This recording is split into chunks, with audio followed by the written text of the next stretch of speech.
Friends, सो आज है world book day and obviously मैं बहुत खुश हूँ बिकॉज ऐसे दिनों पे आपको मौका मिल जाता है एक बार अपनी सारी किताबों को देखने का and be happy about it कि वाह मैंने कितना कितना ज़्यादा पढ़ लिया है। एंड देन इंस्टेंट रियलाइजेशन होता है आपको कि जितना आपने पढ़ा है वो बस इस दुनिया की सारी किताबों का एक छोटा सा हिस्सा है because reading is never ending. ठीक है, बिकॉज इतने सारे लोग हैं, इतने सारे ओपिनियंस हैं एंड मे बी आप सांस ले रहे हो, अभी वीडियो देख रहे हो, कुछ भी XYZ फालतू का कोई भी काम कर रहे हो, मे बी उस टाइम कोई लिख रहा होगा और फिर उसे पब्लिश कर देगा। सो it's actually a scientific concept. Reading art है ये, art.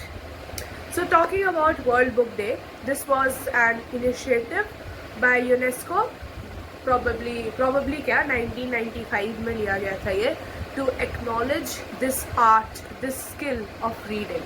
ठीक है, because reading is obviously very very important. हमें लगता है कि मतलब ये वन साइडेड है, मतलब वन साइडेड कम्युनिकेशन है, बट ये एक फुल फ्लेज बातचीत है, एक फुल फ्लेज एक्सपीरियंस है।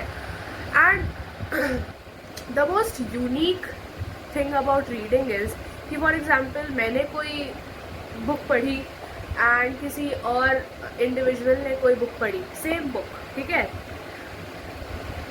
The aftermath of my read would be different from the aftermath of that individual's reading. ठीक है, क्योंकि इमोशन की इंटेंसिटी हर किसी में अलग होती है। फॉर एग्जाम्पल एक राइटर ने इसको क्या सोच के लिखा है, वो एग्जैक्टली आप वही चीज़ तो नहीं सोच सकते ना, इट्स नॉट पॉसिबल। हर किसी का दिमाग अलग है। मे बी उसने जो लिखा है वो चाहता है कि वो इंसान चिल्लाए, ठीक है, वो डायलॉग चिल्लाने के लिए है, और वो सामने वाले इंसान को बस एक नॉर्मल चीज़ लग रही है। Maybe you find it's similar to yourself, तो आपको कुछ यूनिक नहीं लग रहा। So it's another set of concept, क्योंकि हर किसी के सेट ऑफ इमोशंस की इंटेंसिटी, टाइम ड्यूरेशन, मूड जिसमें आप पढ़ रहे हो बहुत बहुत अलग होता है। So reading a same book does not mean you will feel the same way. मैंने बहुत ज़्यादा ज्ञान दे दिया। सो बात कर ही रहे हैं तो बता दूँ, मैं अभी घोस्ट आय पढ़ रही हूँ, अमिताभ घोष की बुक है, ठीक है। सो मैंने पूरी नहीं पढ़ी है, इनफैक्ट मैं स्टार्टिंग के 15-20 पेज में हूँ एंड ऑनेस्टली वन वर्ड में डिस्क्राइब करूँ, इट्स टायरिंग, क्योंकि इतने ज़्यादा भारी भरकम वर्ड्स हैं। मुझे ऐसा लग रहा है मेरी इंग्लिश अंग्रेज़ी के बियॉन्ड कोई इंग्लिश चल रही है इसके अंदर, ठीक है। एंड एक एक पेज मुझे थका रहा है, बिकॉज जितनी एनर्जी मुझे इसके एक पेज में लग रही है शायद किसी और बुक में उसकी मतलब होता है ना, नहीं लगती उतनी ज़्यादा।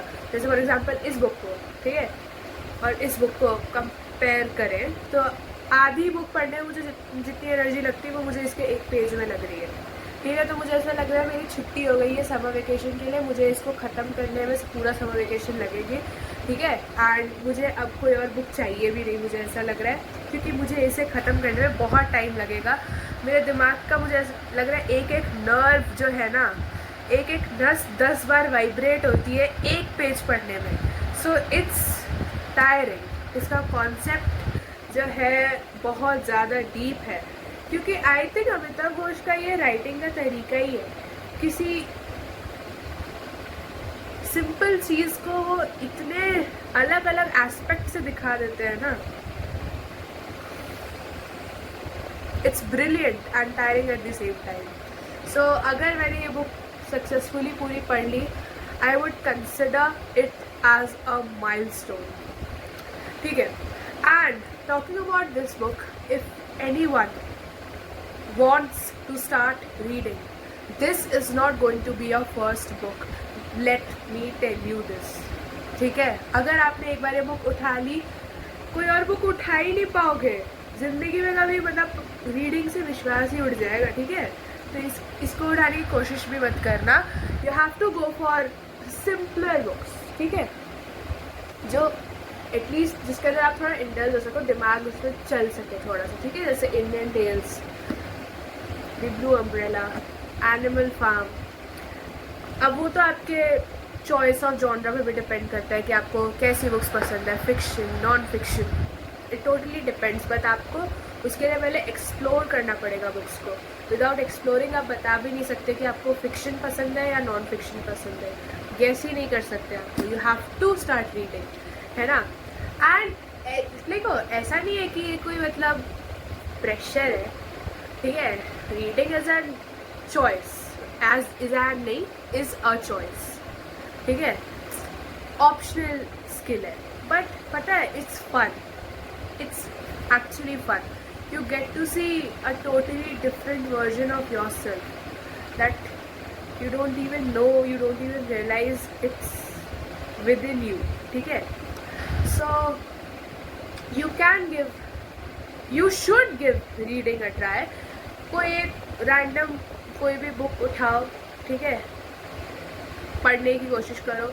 स्टार्टिंग में अगर आपको बहुत एक पॉइंट पे जाके लग रहा है कि नहीं ये मुझसे नहीं पढ़ी जाएगी, उसको रख दो। Don't try to read it, वरना कोई और बुक नहीं उठा पाओगे, विश्वास ही उठ जाएगा। You struggle to finish that one book. दूसरी बुक उठा लो, ठीक है। क्योंकि क्या है, मतलब ऐसी सोचने की कोई ज़रूरत नहीं है कि मतलब आप एक बुक को वेस्ट कर रहे हो, ऐसा कुछ नहीं है। शेल्फ पे अच्छा ही दिखेगा, एस्थेटिक दिखेगा। दूसरी बुक उठाओ। अगर थोड़ा कन्फ्यूजन लग रहा है, कोई आसपास आपके प्रियजनों में से कोई पुस्तक पढ़ने वाला होगा तो उससे मदद लीजिए, वो आपको एक बुक सजेस्ट करेगा, ठीक है। मल्टीपल ट्राइज देने के बाद एक ना एक बुक तो मिल ही जाएगी which you will enjoy reading. And once you realise कि आप पढ़ पा रहे हो, आप जो राइटर कहना चाहता है उसको समझ मेरा गला साफ कर लेती हूँ पहले, मैं उसके बाद बोलूँगी। हाँ, जो राइटर कहना चाह रहा है उसको आप समझ पा रहे हो, देन आप फिर और अपने हिसाब से फिर आपके जो बुक के जो परचेजेस होंगे वो आप अपने हिसाब से करोगे। सो ये वीडियो कुछ सिखाने के लिए आज सच नहीं था। This was to remind you that reading is very important. It's a creative exercise, it's a scientific concept and I want people, वो रीडिंग पे उनको रिसर्च करनी चाहिए। It's just an amazing concept, ठीक है।